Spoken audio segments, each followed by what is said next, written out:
오늘 하나님의 말씀 나사렛 예수의 이름으로라는 제목 가지고 하나님 말씀 증거하겠습니다. 제가 청소년 시절에 우리 집 건너편에 사는 저희 어머니 아실 거예요. 태산이라는 학생이 있어요. 윤태산이라는 학생, 1년 후배인데 제가 그 친구를 전도했습니다.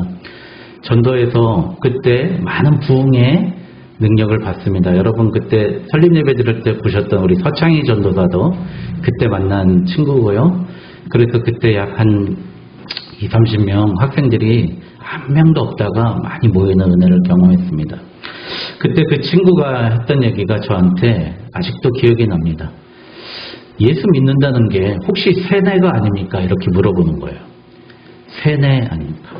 어린이들한테, 나이 든 사람들한테 그러는 건 맞는데 어린이들한테 예수를 가르치고 그런 건 세뇌 교육시키는 거, 김일성 주체사상 교육시킨 거하고 뭐가 다르냐, 그런 얘기를 이야기하는 걸 들었습니다. 아직도 기억이 나는데 제가 그때는 아직 생각이 좀 짧고 몰라서 잘 답변을 못했던 기억이 납니다. 그런데 제가 공부를 하고 책을 읽고 그러면서 위대한 신학자들이 한결같이 얘기하는 것, 예수를 믿는다는 거하고 세뇌하고 뭐가 틀리냐라고 이야기할 때 예수를 믿는다는 것은 체험하는 것이다 라는 이야기합니다. 여러분, 예수를 믿는다는 것은 우리가 아는 게 아니라요, 우리 머리에 각인이 되는 게 아니라 우리 삶 속에서 느껴져야 된다는 거예요. 경험되어지고 체험되어야 되는 줄 믿습니다. 여러분, 그러니까 우리는 예수를 믿는 사람이라고 하지만 다른 말로 증인이라고 하는 겁니다. 내 삶으로 증거하는 게 예수를 믿을 수 있다는 그 증거라는 거예요. 여러분, 알리스터 맥글라스라는 지금 현존하는 가장 위대한 신학자도 그가 기독교의 변증이라는 책을 쓸 때 이렇게 얘기해요. 예수 그리스도를 어떻게 변증하시겠습니까? 라고 얘기할 때 예수는 말로 표현할 수 없고 체험해봐야 아는 것이다 라고 설명했습니다. 반대로 여러분들, 이단은 어떻습니까? 계속해서 모이게 하고 다른 사람들의 생각을 단절시키고 그 생각을 각인시켜주고 주입시켜가지고 많은 사람들 앞에서 고백하게 하고 공개해서 자기의 죄를 공개 사죄하게 만듭니다. 그렇게 하게 되면 어떻게 되죠? 자기가 빠져나올 길이 없는 거예요. 봐, 너 그렇게 죄 있는 거 우리 다 안 되니까 그러면서 막는 겁니다. 그래서 빼도 박도 못하게 만들고 그러는 것이 바로 이단이에요. 내 삶을 과도하게 간섭하고 과도하게 나에게 접근하고 나를 통제한다고 생각한다면 그런 교회나 종교는 한번 의심해 보는 게 낫습니다. 예수님이 전도하시면서, 예수님이 초대하면서, 예수님도 전도하면서 실패했습니다. 여러분, 부자 청년 아시지 않습니까? 예수님께서 그를 전도했어요. 그런데 그가 어떻게 했죠? 근심하여 도망갔어요. 근심하여 가니라. 여러분, 예수님도 분명히 하나님이시기 때문에 그에게 결정을 주입할 수 있었어요. 그런데 그의 의지에 맡겼다고요. 예수님도 그의 생각에 맡겼다는 거예요. 여러분들, 결국 우리는 예수를 믿는다는 것은 누군가 우리가 주입된 생각이 아니라 우리의 삶 속에서 체험되어야 한다는 겁니다. 결론적으로 미리 말씀드리면 예수를 믿으면 새로운 일이 일어나는 줄 믿습니다. 그 일이 나의 증거가 됩니다. 예수로 나의 구주 삼고 성령과 피로써 거듭나니 세상과 나는 간 곳 없고 구속한 주만 보이도다. 이것이 나의 간증이요, 이것이 나의 찬송일세. This is my story. This is my song. 여러분, 우리 요즘에 맨날 스토리가 있어야 된다 그러지 않습니까? 이것이 나의 스토리인 줄 믿습니다. 여러분, 저도 정말 군 생활하면서까지도 별 보잘것 없고 힘들었습니다. 그런데 한 7년 전인가요? 추석이었는데 형님이 베란다로 저를 탁 부르시는 거예요. 그러면서 내가 너한테 할 얘기가 있다고. 무슨 얘기 하려고 그러냐고. 나는 정말 예수 믿는 사람 너무 지겹게 많이 보고 나도 예수를 믿었었지만 너 빼놓고 예수 믿고 잘된 사람 별로 못 봤다고 그러는 거예요. 왜 예수 믿는 사람 하나같이 내 주변에 보면 잘 안 되던데 너는 잘 되냐? 그 얘기를 하는 거예요. 여러분, 예수 믿으면 잘 돼야 됩니다. 여러분, 우리 삶이 변해야 돼요.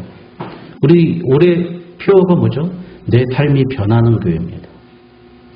내 삶이 변화되지 않으면 그게 바로 죽은 말씀, 죽은 예수님이 내 안에 계신 겁니다. 여러분, 괴테가 이런 말을 했다 그래요. 인생은 속도가 아니라 방향이라. 여러분 많이 들어봤죠? 근데 괴테가 한 말을 해요. 야, 600년 전에 괴테가 이런 말을 했다니. 여러분 놀랍지 않습니까? 우리는 빠르게 빨리 하려고 하지만 중요한 건 방향이라고 그럽니다. 여러분, 제가 지난주에 휴가를 가가지고 3일 동안 운동을 이렇게 하고 좀 쉬었습니다. 사람들이 만나는데 운동하는데 잠깐 쉬는 시간에 다 휴대폰을 열어서 삼성전자, 키움 이렇게 계속 누르면서 뭘 보냐고요. 주식이 오르내리는 걸 계속 보고 있는 거예요. 그래서 신문 카피를 보니까요. 대한민국이 지금 돈에 중독돼 있다고 합니다. 여러분, 대화하는 동안에 어찌나 한번 모이면은 주제가 부동산이에요. 주식이에요. 어떻게 하면 돈 버느냐가 주된 주제입니다. 우리 교회에서도 한번 모여서 말씀하시는데 그게 주제가 돼가지고 제가 듣고 있다가 이제 나중에 우리 갈 곳은 저 천국입니다 그러고 마쳤는데요. 근데 제가 잘 아는 자매가 찬양 인도를 하다가 전에 들었는데 잘 아는 자매가 제가 전에 성기동 교회에서 찬양 인도하다가 자기 친구는 아파트를 가지고 있고 서울에 나는 아파트가 없이 오피스텔에서 사는데 자기 친구는 그냥 그 자리에서 2억을 벌었다는 거예요. 그 얘기를 하면서 막 펑펑 울었대요. 여러분. 여러분, 그게 지금 우리 현실입니다. 여러분, 우리의 방향이 돈을 향하고 있고 저 세상을 향하고 있는 거예요. 여러분, 방향이 잘못되어 있다는 겁니다. 오늘 이 말씀이 그런 말씀이에요. 성전 문 앞에 앉아있는, 여러분 옛날에 안전뱅이라고 하는데 그런 말 쓰지 말라고 그래서요. 이제 걷지 못하는 자라고 하겠습니다. 걷지 못하는 자가 하체 마비로 베드로와 요한이 성전에 들어가는 걸 보고서 그가 원하는 게 바로 돈을 구하고 있었어요. 돈. 여러분, 걷지 못하는 사람의 가장 큰 꿈은 뭐죠? 걷는 겁니다. 여러분, 그때 걷지 못하는 사람이 돈을 구하고 있는 거예요. 여러분, 우리에게 가장 중요한 건 우리가 예수님을 믿어야, 예수만 나에게 있으면 되는데 우리는 돈을 구하고 있는 거예요. 지금. 부동산을 구하고 있는 거예요. 여러분, 마귀가 자꾸 우리의 눈을 가립니다. 나사렛 예수를 만나는 게 우리 신앙의 핵심인데 자꾸 우리의 눈을 가려요. 그래서 그들은 야, 말같다. 떡이 있어야 살지. 그렇게 이야기하는 거예요. 하나님이 떡을 줘야 될 거 아니야. 왜 하나님은 떡을 안 주는 거야? 그렇게 마귀는 우리에게 얘기합니다.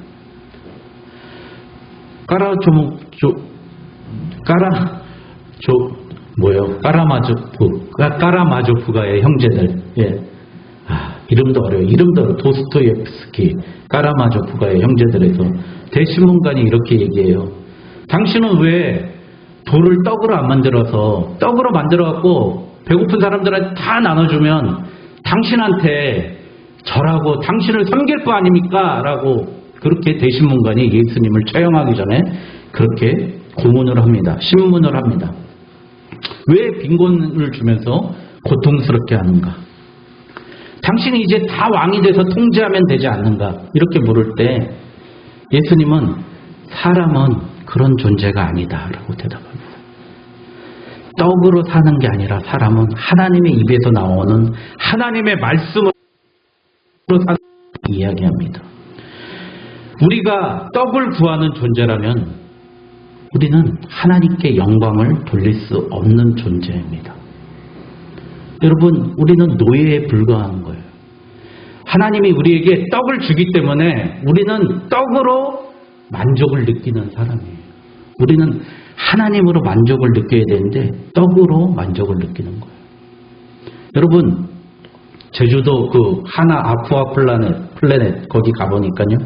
돌고래들하고 물개가 아직도 쇼를 하고 있어요. 근데 제가 유심히 봤는데 거의 한 5초에 한 번씩 뭐를 주죠? 꽁치를 줘요. 그쵸? 그걸 줘야 걔네들이 춤을 추고 점프를 뛰고 이상한 노래를 부르고 합니다. 여러분, 우리가 그런 존재일 수밖에 없다는 거예요. 우리가 떡만 의지하면 그런 존재일 수밖에 없다는 거예요. 그거 꽁치 한 조각 먹으려고 내 인생과 내 삶에 아무런 만족 없이 반복되는 그 삶이 될 수밖에 없다는 겁니다. 그러나 예수님은 뭐죠? 우리 사람이 떡으로 사는 게 아니에요. 하나님의 입으로 나오는 말씀, 그 말씀이 육신이 돼서 오신 게 바로 나사렛 예수 그리스도인 줄 믿습니다. 여러분, 사탄은 자꾸 정작 중요한 순간에 바꿔놓습니다. 여러분, 영어 시간에는 수학하고 있고요. 고등학교 때 그런 친구들 봤죠. 수학 시간에 영어 단어 외우고, 자율학습 시간에는 학원 간다 그러고, 또 학원에서는 강의 들을 시간에 또 자고 있고, 우리 삶도 그렇지 않습니까? 기도해야 될 시간엔 자야 된다 그러고, 예배 드려야 될 시간에는 딴 일하고 있고, 예배 지나면 또 후회하고 내가 왜 예배 안 갔을까? 이렇게 반대로 살고 있어요. 사탄이 하는 일이 자꾸 핵심을 못하게 만드는 거예요. 핵심을 찌르지 못하게 만드는 거예요. 우리 앞뒤를 바꿔 놓는다는 겁니다. 오늘 이 나면서부터 걷지 못하는 이 하체 불구 이 사람의 삶이 바로 그거였어요. 우리의 모습이죠. 정말 중요한 거는 찝지 못하고 그 돈을 구하고 있는 거예요.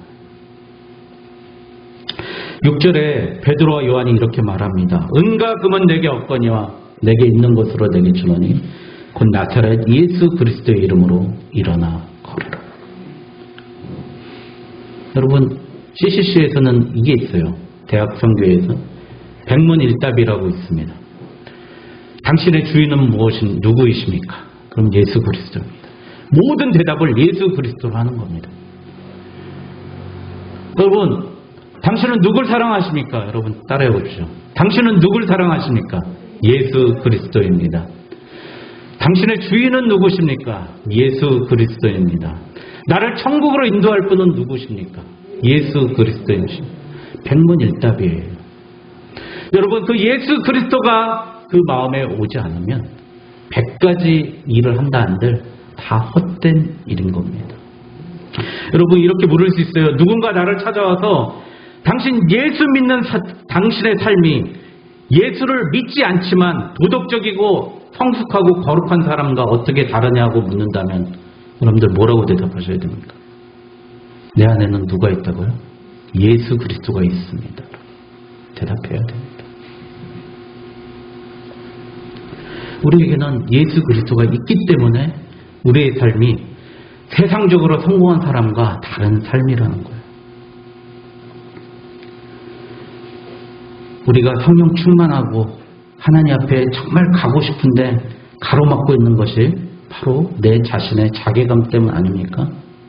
진짜 회개하는 사람은 그 자괴감이 들어야 됩니다. 여러분, 내 안에 예수 그리스도가 들어오면 그때부터 자괴감이 드는 거예요. 왜 이렇게 작은 죄부터 다 마음이 걸리는지 모르겠어요. 내 마음속에 어떠한 조그만 죄도 너무 크게 보이는 겁니다. 내 마음속에 예수 그리스도가 계시면.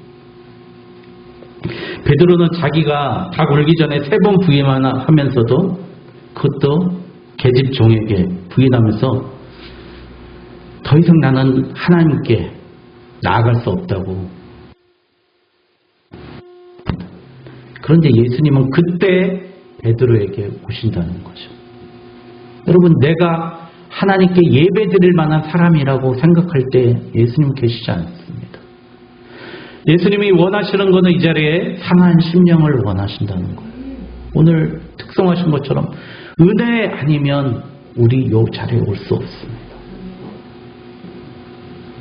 예수님께서 떡과 생선을 숯불에 구워주시고 예수를 통해서만 내가 하나님에 갈 수 있다는 걸 베드로에게 알려주시는 겁니다.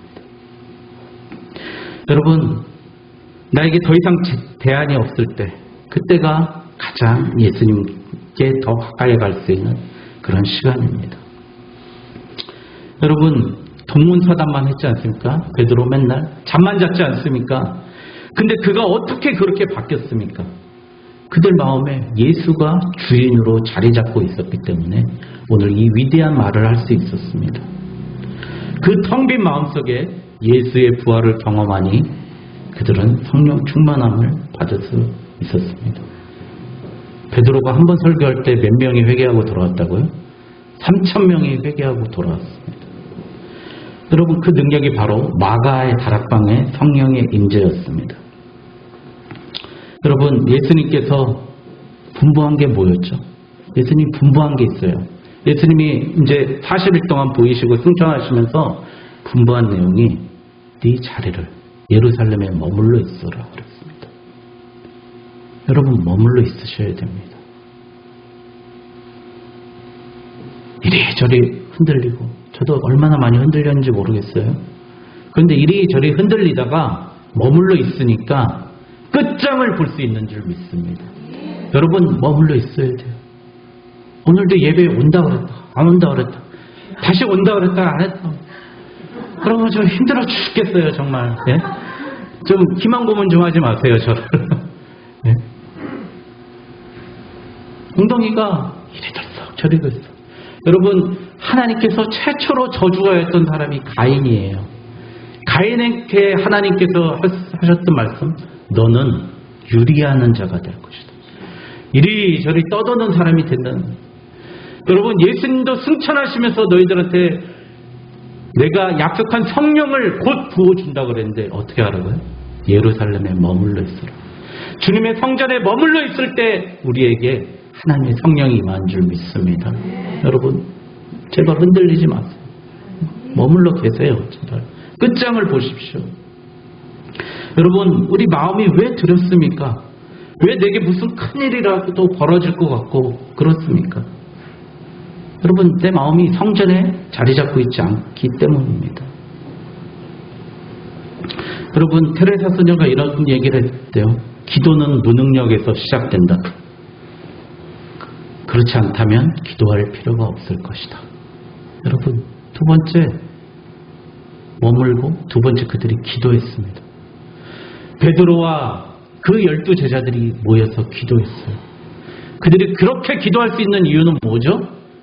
예수님이 이 땅의 왕이라고 생각했을 때는 그들이 기도하지 않았어요. 자고 있었어요. 그런데 예수님이 떠나고 나니까 그때서야 기도하기 시작했습니다. 여러분, 뭐죠? 나에게 은과 금과 파워가 없다는 걸 느꼈을 때 기도했다는 겁니다. 여러분, 그래서 우리 기도는 바로 내 능력이 없습니다. 난 무능력한 존재입니다. 그렇게 생각할 때 기도할 수 있습니다. 그리고 이들은 오늘 제9시 시간에 기도했다고 그랬어요. 여러분, 이스라엘 사람들은요 3시, 6시, 9시 이렇게 간격으로 해가지고 기도를 합니다. 여러분, 제9시면은 6시간 더하면 돼요. 3시죠. 그러니까 9시, 12시, 3시에 기도했다는 거예요. 다니엘도 3번 마음을 정하고 기도했다고 그랬어요. 예루살렘을 보고. 여러분, D.L. 무디가 이렇게 누가 이렇게 질문했습니다. 어떻게 그렇게 성령 충만합니까? 라고 물어봤더니 이렇게 대답했습니다. 네, 저는 성령 충만합니다. 하지만 새어나갑니다. 여러분, 우리가 날마다 시간에 맞춰 규칙적으로 기도해야 되는 이유가 그겁니다. 우리가 성령은 받지만 D.L. 무디도 새어나간다고 하는 겁니다. 여러분, 제가 목회 시작하기 전에 성공하신, 그래도 하나님께 크게 쓰임받는 목사님들에게 많이 여쭤봤어요. 어떻게 그렇게 크게 쓰임받습니까? 여쭤보니까 결론이에요. 기도 외에는 다른 이유가 없습니다. 여러분, 제자들이 귀신 들린 자를 쫓아내지 못할 때 예수님께서 책망하셨어요. 그랬더니 예수님 뭐라 그래요? 기도 외에는 다른 이유가 나갈 수 없느니라. 기도만이 나를 살릴 수 있는 유일한 기회입니다. 그래서 이들이 마가의 다락방에 모여서 날마다 기도하기 전혀 힘쓰니라. 그렇게 사도행전의 부흥이 일어났습니다. 세 번째, 기도하면 정말 중요한 거면 핵심을 볼 수 있다는 겁니다. 여러분, 누구 말 들으면 집중도 안 되고 무슨 얘기하는지도 모르겠고 지루한 사람들 있잖아요. 목사님들도 그런 사람 많아요. 저도 그런지 모르겠는데. 여러분, 기도하면 핵심을 찌를 수 있는 줄 믿습니다. 오늘 베드로와 요한이 그 사람의 문제의 핵심을 찔렀어요. 나사렛 예수의 이름으로 일어나라는 거예요. 여러분, 문제의 핵심을 깨뜨려 볼 수 있는 힘이 생깁니다. 그래서 시간을 낭비하지 않습니다. 엉뚱한 데 가 있지 않습니다. 허비하지 않습니다. 계획적인 사람이 됩니다. 그리고 내 감정의 노예가 되지 않습니다. 맨날 내 감정에 따라서 오늘은 딱 교회 가기 좋은 날이네 하면 오고, 그게 아니에요.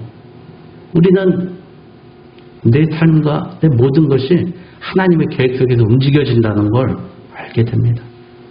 감정이 하나님이 되지 않습니다. 기도하는 사람은. 마지막으로 여러분,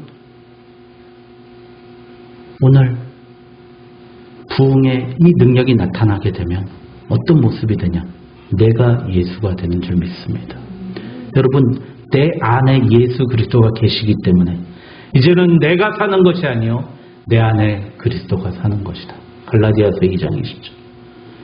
여러분, 그래서 어떻게 해요? 베드로가 은가금은 내게 없거니와 나사렛 예수의 그리스도의 이름으로 일어나 걸어라. 여러분, 이거 어디 많이서 듣던 말씀 아닙니까? 여러분, 소녀야 일어나라. 나사로야 일어나라. 베데스다 연못 38년 동안 똑같이 구걸하고 있던 그에게 내 자리를 들고 걸어가라. 여러분, 왜 베드로가 예수님이 했던 그 말을 그대로 했다는 거? 왜 그렇게 했을까요? 그 마음속에 예수가 살아계셨기 때문입니다.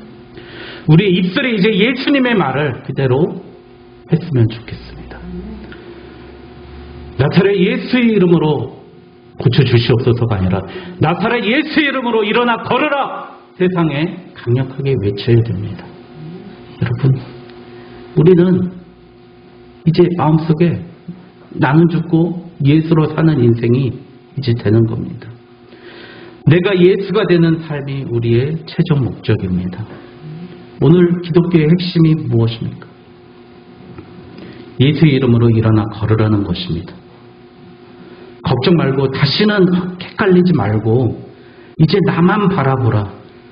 내가 한 말, 내가 한 기도, 내가 한 능력 그대로 너도 한번 해보라는 겁니다. 여러분, 예수님이 하셨던 그 등 너도 한번 해보라는 거예요. 여러분, 요한복음 14장 12절에 보니까 내가 진실로 진실로 너희에게 이르노니 나를 믿는 자는 내가 하는 일을 그도 할 것이요 또한 그보다 큰 일도 하리니. 할렐루야. 우리가 예수님보다 더 큰 일도 할 수 있다는 겁니다. 여러분, 이 원리를 오늘 가졌으면 좋겠습니다. 내 안에 예수가 계시다면 여러분, 죽어가는 그를 살려낼 수 있습니다. 기도할 수밖에 없습니다. 여러분, 우리 이 원리를 가지고 우리 교회도 대부흥의 역사를, 사도행전에 나오는 그 초대교회의 대부흥의 역사를 이루어나가길 주님의 이름으로 축원드립니다. 기도하겠습니다.